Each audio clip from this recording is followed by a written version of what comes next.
Hey, good morning everyone. This is the Road Biker. How's everyone doing today? This is a follow-up video though to one that I posted a little while back. In that video I described or explained what you should expect when you are shopping for and considering buying an entry-level road bike. I think in that video I mentioned a couple key points. Things like more than likely you'll be buying your bike from an online store. It'll be shipped to you in a box. You'll have to put the bike together again. Put the bike together yourself or bring it to a bike shop, and once you've made all your adjustments, that bike will be up and ready to go and give you many miles and many years of fun and enjoyment in riding a bike. In this video I wanted to explain some of the things that you should expect to deal with once you owned an entry-level road bike. And again, this video is really directed for those people who are just getting into road bike. Obviously you guys that have been doing this for a while, you're familiar with all these points and all this is going to seem pretty rudimentary to you. But for those of you who haven't owned a road bike or just have bought one and started to using it, there are a couple points that you should be aware of. I guess in general the first thing I would bring out is that sooner or later you're going to be wanting to upgrade your bike in certain key respects, or that you'll have to do some sort of maintenance on the bike. In that regard, what you'll need to do is buy yourself a toolkit for road bikes or for bikes in general. The toolkits have some specific tools that you'll need that you can't get out of a typical toolkit that you need to work on a bike. Things like a chain whip or something to help you pull off your cranks, and metric key sets. And generally speaking, they're not that expensive. I think I spent less than $40 or $50 for my toolkit, and once you have it, you have it forever, and you're able to work on your bikes and be able to deal with the things that you want to do and limit your frustrations and make sure that you have the right tool for the right job, so to speak. And to the second point, once you have your toolkit, one of the things that you'll probably run into initially when you first start using your road bike is that very soon or in a short time, I think you'll start to notice noise coming from your brakes. Entry-level road bikes are good in many respects, but the downside is that the components on it are the entry-level stuff. They're not high quality.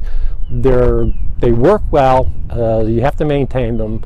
But there are certain things that could be changed and upgraded very inexpensively.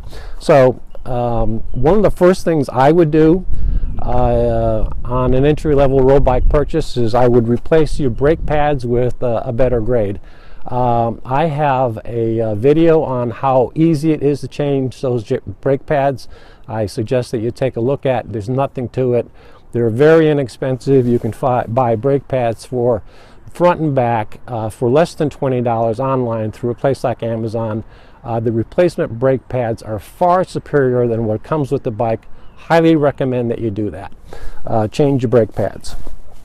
The other thing that you're going to discover is that your chain is going to start to get dirty and grimy and gritty and greasy.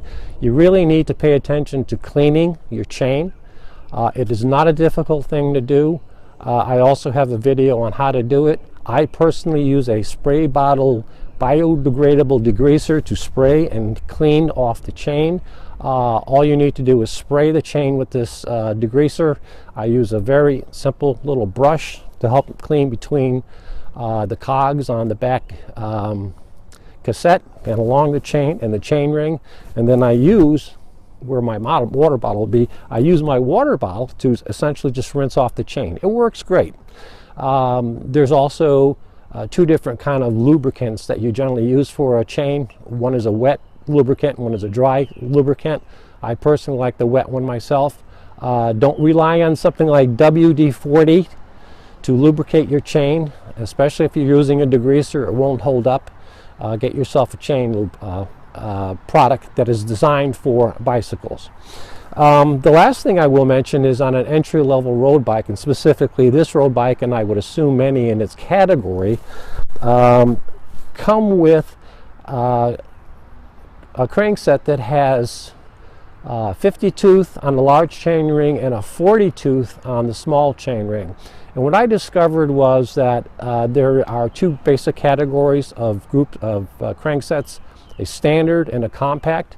I think entry-level guys, more than likely you guys want to lean toward the compact crankset, and a compact crankset has two chain rings. One is 50 and one is a 34. 34 obviously being the smaller one. This bike came with a 50 and a 40.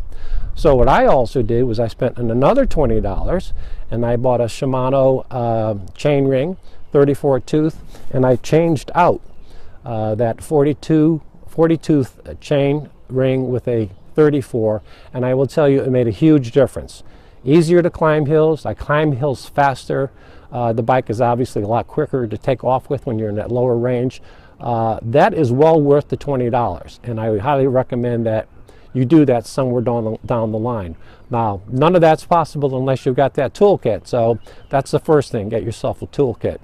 So I wanted to just kind of follow up with my video on what to expect when you buy an entry-level road bike with this video, which gives you some idea of the first couple things that will probably come up as you own an entry-level road bike.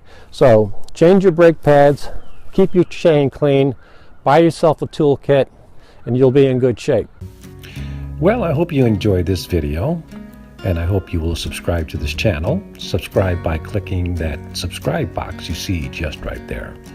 And as always, your comments are welcome, so please feel free to post them. This is The Road Biker. Thanks for watching. We'll see you again soon.